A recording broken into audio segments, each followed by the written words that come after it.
शौकत अजीज सिद्दीकी को उनकी जिंदगी में ही इंसाफ मिल गया, उनकी बदतरफी के फैसले को गैर आईनी करार दे दिया सुप्रीम कोर्ट ने। लेकिन अब क्या होगा और ये झटका किसको है, इसके ऊपर आज बात करना मकसूद है। उसके अलावा एक और बड़ी खबर है नाज़रीन, इस्लामाबाद में लोगों को भत्ते की कॉल्स आ रही हैं, किसकी जानिब से, इसकी तफसील आपको देंगे। फिर कैदी नंबर 804 जो हुआ करते थे उनका नया नंबर आ गया है और शाह महमूद कुरैशी का भी नंबर आ गया है। उस हवाले से एक बड़ी ही जबरदस्त खबर है, उससे आपको आगाह करेंगे और फिर आपको ये बताएंगे कि तौहीन अदालत के केस में एक जज साहब बड़े जज्बाती हो गए। वो जज साहब कौन है, उन्होंने क्या कहा, उस पर बात करेंगे। नाज़रीन, पहले शौकत अली सिद्दीकी की खबर ले लेते हैं। उन्होंने उनको बरतरफ किया गया था, फैजाबाद धरना केस की समाअत उन्होंने की थी इस्लामाबाद हाई कोर्ट में, उसके बाद उनको बरतरफ कर दिया गया था। सुप्रीम जुडिशल काउंसिल ने एक समाअत की थी, वो समाअत में उनके बाद हुकूक मुतासिर हुए थे, उन्होंने उसको चैलेंज किया था और अपनी पिटीशन में जो सुप्रीम कोर्ट में फाइल की उन्होंने उसको लिस्ट किया था कि ये हुकूक उनको नहीं मिले। सुप्रीम कोर्ट ने एक तफसीली समाअत की और उसके बाद आज जस्टिस काजी फाइज ईसा की अदालत ने ये फैसला सुना दिया है। 5 रुकनी राजर बेंच था, उसमें उन्होंने ये फैसला सुना दिया है कि जस्टिस शौकत अली सिद्दीकी की बदतरफी गलत है। ये भी फैसले में और बहुत सारी बातें की गई, बड़ा तफसीली फैसला है, लेकिन उसमें ये कहा गया है कि retired justice Shaukat Ali Siddiqui case में ट्रायल पर तफज़ात का इज़हार किया गया था। जस्टिस शौकत अली सिद्दीकी की जानिब से जो इल्ज़ामात लगाए गए जनरल फैज़ हमीद पर और दीगर पर, बेंच ने ये करार दिया कि वो इल्ज़ामात बड़े संगीन थे, लेकिन उनकी तहकीकात होना थी, वो तहकीकात नहीं कराई गई। नोटिस जारी किए गए उन फरीकों को जिन पर तहकीकात हुई, यानी जैसे फैज़ हमीद साहब को नोटिस जारी किया गया, लेफ्टिनेंट जनरल रिटायर्ड हैं उस वक्त के, उनके ऊपर इल्ज़ाम था कि उन्होंने पैसे तकसीम किए हैं जब वो फैज़ाबाद धरना ख़त्म कराया गया था। और अदालत ने ये कहा है कि ये ज़रूरी था कि इसकी जुडिशल तहकीकात होती, लेकिन तहकीकात नहीं की गई। जस्टिस शौकत अली सिद्दीकी को फेयर ट्रायल नहीं दिया गया, क्योंकि ये भी ज़रूरी था कि जो इल्ज़ाम लगाए गए उनकी तहकीकात भी होते। जस्टिस शौकत अली सिद्दीकी को भी नोटिस करके उनसे पूछा जाता कि इल्ज़ाम लगाने का सबूत क्या है। तो ये भी उनका ये अदालत का ये भी कहना है कि इसका एक पहलू अदलिया की आज़ादी, दूसरा बगैर किसी खौफ लालच या के साथ फैसले करना और आज़ादी के साथ फैसले करना है। और अदलिया की खुद एहतसाबी भी एक पहलू है, किसी जज को शफाफ ट्रायल के बगैर हटाना जो है वो काबिल समाअत मामला है। और ये भी कहा गया है कि शफाफ ट्रायल के बगैर हटाना अदलिया की आज़ादी के लिए भी बहुत बड़ा धचका है। अदालत को ये तस्लीम करने में कोई आर नहीं कि दरखास्तें मफाद आमा के तहत काबिल समाअत हैं। अदलिया की आज़ादी के बगैर बुनियादी हुकूक को खतरा लाक होते हैं। फिर ये भी कहा गया है कि जुडिशल काउंसिल ने ये नहीं बताया था कि शौकत सिद्दीकी ने अपने हल्फ की कैसे खिलाफ वर्जी की थी। इंक्वायरी के बगैर ये नहीं कहा जा सकता था कि शौकत सिद्दीकी के इल्ज़ाम झूठे थे। जजों का हल्फ उन्हें बार एसोसिएशन या किसी अवामी इज्तिमा में तकरीर करने से नहीं रोकता। फैसले में 22 जुलाई 2018 के आर्मी चीफ के खत और 24 जुलाई 2018 के वफाकी हुकूमत के खत का हवाला दिया गया है, जिसमें बताया गया है कि आर्मी चीफ और वफाकी हुकूमत की जानिब से 2 शिकायत भेजी गई। इनमें इल्ज़ामात की तहकीकात का मुतालबा किया गया था। शौकत सिद्दीकी के इल्ज़ामात की तहकीकात इसलिए भी ज़रूरी थी क्योंकि आर्मी चीफ और वफाकी हुकूमत को उन संगीन इल्ज़ामात का अदराक ही नहीं था। उस वक्त की वफाकी हुकूमत, आपको पता है वो किसकी थी। और ये भी कहा गया है कि वफाकी हुकूमत जो 24 जुलाई 2018 के खत में ये कह रही थी कि इल्ज़ामात का तयन होना चाहिए, उसी हुकूमत ने 10 जून 2021 को एक बयान जमा करवाया कि ये इल्ज़ामात ही बेबुनियाद हैं। अटॉर्नी जनरल के लिए जमा कराए गए बयानात में ये नहीं बताया गया कि शौकत सिद्दीकी के इल्ज़ामात बेबुनियाद थे। लेकिन कमाल बात यह है कि इसमें जो अपील हुई थी, शेख रशीद साहब भी इसके एक फरीक थे। फिर बाद में कुछ और फरीकैन जो थे उन्होंने भी ये दरखास्तें वापस ले ली थी, फैजाबाद धरना केस का जो ओरिजिनल फैसला था। और शेख रशीद साहब के बारे में अदालत ने करार भी दिया था कि उन्होंने क्यों वापस लिया, लेकिन बाद में उनको वापस लेने की इजाज़त दे दी थी अपनी दरखास्त। बहरहाल ये बड़ा इंपॉर्टेंट फैसला है पाकिस्तान की तारीख में, लेकिन ये झटका भी है एक तरह से, क्योंकि जब जनरल फैज़ हमीद ताकत में थे, जो वो चाहते थे वफाकी हुकूमत ने उस तरह का उस वक्त बयान दिया। लेकिन आज का ये फैसला साबित करता है कि अदलिया आज़ाद है, नंबर 1, और वो आज़ादी से फैसले कर रही है, नंबर 2। दूसरा ये है कि ये जो कहा जाता है ना कि फला दबाव डाल रहा है और फला अदालत दबाव डाल रहा है, मैं अभी इस बात को तस्लीम इसलिए नहीं करता कि अगर दबाव डाल रहा होता कोई अदालत तो फिर इस तरह का फैसला ना आता। अदारों ने ये तय कर लिया है कि जो भी लोग उनमें करप्शन में, मॉरल टर्पिट्यूड के मामलात में मुलव्वस थे उनको माफ नहीं किया जाएगा, उनको किसी कीमत पर उनकी कोई हिमायत नहीं की जाएगी।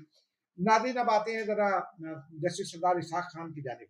उन्होंने इस्लामाबाद हाई कोर्ट में वकला की चेयरमैन पीटीआई के साथ मुलाकात के मामले में एक तौहीन अदालत की दरखास्त वकला ने दायर कर रखी है। एक तौहीन अदालत का नोटिस एक लोअर जुडिशरी के जज साहब ने भी दे रखा है। लोअर जुडिशरी के जज साहब भी जरा हो गए हैं जज्बाती, क्योंकि वकील तो दो हैं, बाकी इतने सारे लोग चेयरमैन पीटीआई से किस पर बात करेंगे। सियासी मुशावरत, एक सजाए याफ्ता कैदी से सियासी मुशावरत हो सकती है, ये बड़ा एक कानूनी सवाल है। इसके ऊपर किसी वक्त किसी माहिर कानून से बात करेंगे, लेकिन जस्टिस सरदार इसहाक की अदालत में जो है वो ये एजाज इसहाक वाकई उनकी अदालत में ये था मामला, और उन्होंने ये करार दिया है। उन्होंने कहा है कि हमको सबको पता है कि क्या हो रहा है, हम यहाँ बैठे हुए सिर्फ ड्रामेबाजी कर रहे हैं। अलबत्ता उन्होंने ये कहा, सुप्रिंटेंडेंट अडयाला जेल ने ये कहा था कि ऑनलाइन जो मुलाकात है उसकी इजाजत नहीं है, जेल मैनुअल में रूल उसकी इजाजत नहीं देते, इसलिए ये मुलाकात नहीं कराई जा सकती।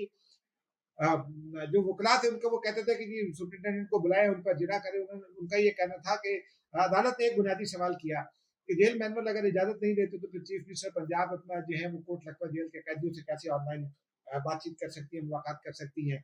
ये बड़ा कानूनी नुक्ता है, ये नुक्ता उनका बड़ा वैलिड है।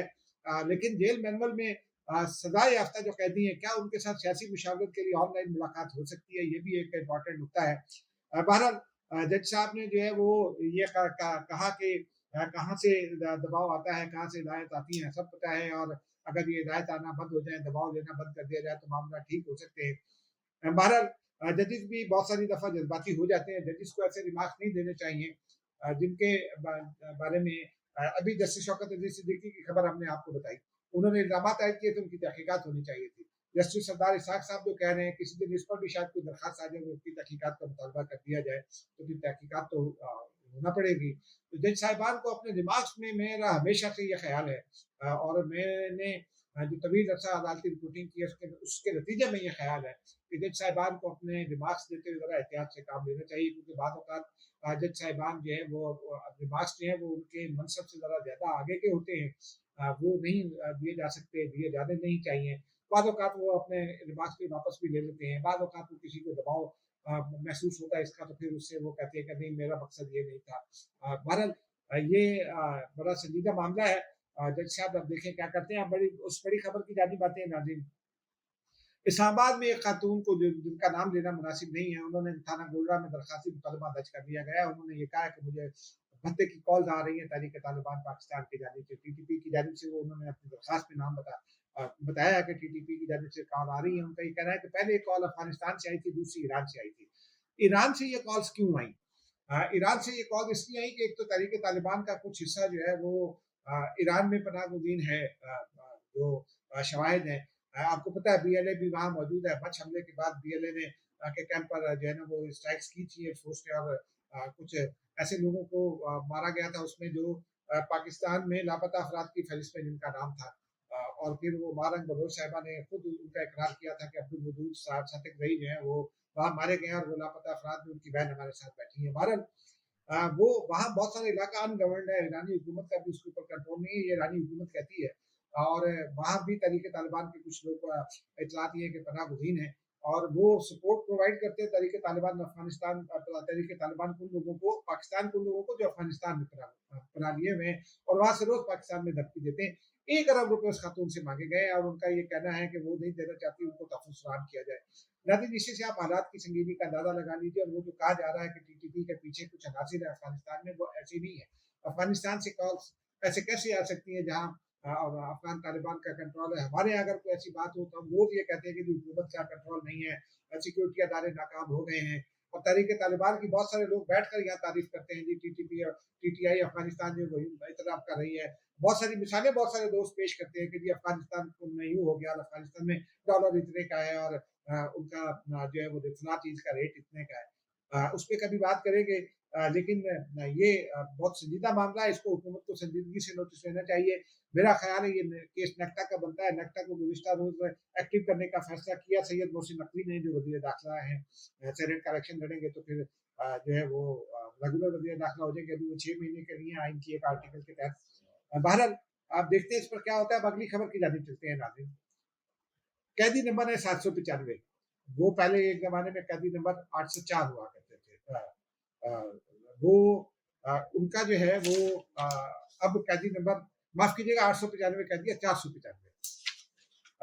वो पहले 804 हुआ करते थे, तो कैदी नंबर 804 के नाम से मशहूर है। गाना भी है, और पलकू का गाना बड़ा शोहरत याफ्ता गाना है। लेकिन वो 36 लाख रुपए का खाना खा गए हैं पिछले 6 महीने में, यानी 6 लाख रुपए महीना।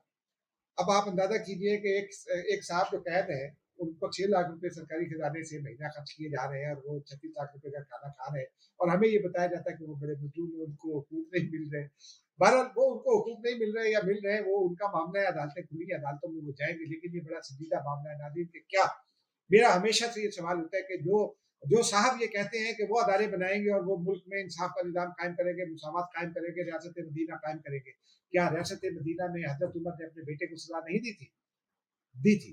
हज़रत उमर ने अपने बेटे को उस वक़्त तक कोड़े मारे थे जब तक उसकी जान नहीं चली गई थी। और यहाँ रियासत मदीना के कायद में वो ये कहते हैं, मुझे तो आप खुसूसी सलूक का मेरे साथ करें और मुझे आप खाना खाएँ। 7 डॉक्टर्स की एक टीम है, वो डॉक्टर्स पहले खाना चेक करते हैं ताकि उसमें कहीं ज़हर तो नहीं मिला हुआ, फिर तो आप भाई साहब खाना खाते हैं। और खुद वो 36 लाख रुपए का खाना खा गए, यानी महीने में 6 लाख रुपए का खाना, एक आदमी कितना खाना खा सकता है? लेकिन ये आदाद-ओ-शुमार जो है, ये जेल के अपने आदाद-ओ-शुमार हैं, और इसमें कोई 2 नंबरी इसलिए नहीं है कि खाना जो उनका होता है वो वाक़ई बहुत लविश किस्म का होता है। नाज़रीन, मुझे इजाज़त दीजिए। खुदा